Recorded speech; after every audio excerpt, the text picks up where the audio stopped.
출생 직후 두피혈종과 경막하출혈 치료를 받았던 아이가 시간이 지나 언어발달장애 진단을 받게 됐습니다. 부모 입장에서는 당연히 이렇게 생각할 수밖에 없습니다. 출생 당시의 상해 때문에 아이에게 장애가 남은 건 아닐까. 그래서 부모는 미리 가입해 두었던 상해보험에 후유장애 보험금을 청구했습니다. 출생 직후 진단받았던 두피혈종과 경막하출혈이 언어발달장애의 원인이라는 주장입니다.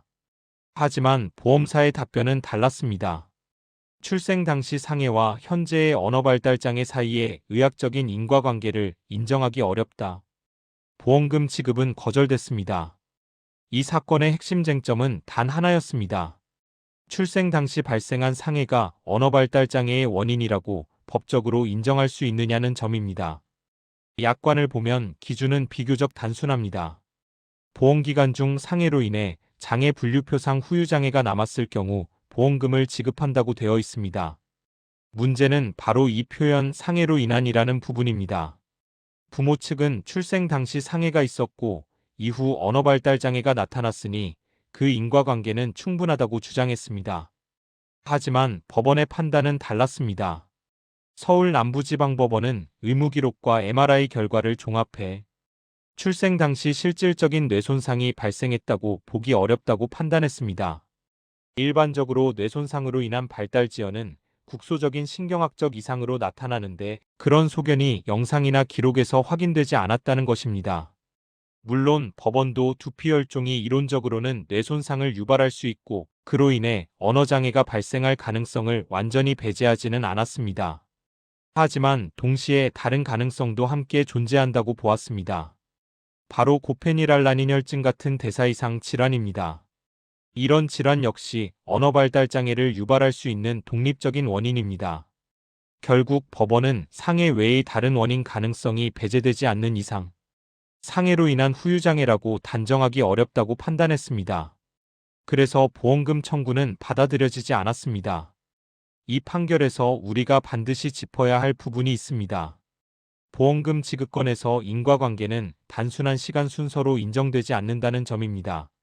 사고가 먼저 있었고 장애가 나중에 발생했다고 해서 자동으로 인과관계가 인정되지는 않습니다. 법원은 항상 의학적 객관적 개연성을 함께 봅니다. 구체적으로는 4가지 기준이 반복해서 등장합니다. 첫째, 상해의 부위와 정도입니다.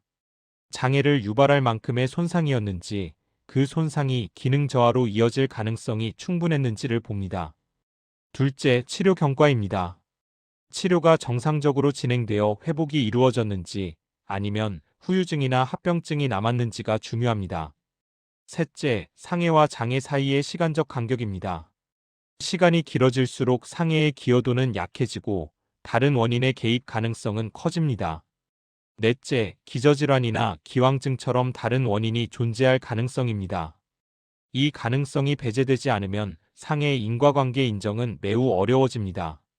이 사건에서는 뚜렷한 뇌손상 소견이 없었고 치료 경과도 비교적 양호했으며 장애가 나타나기까지의 시간도 길었습니다.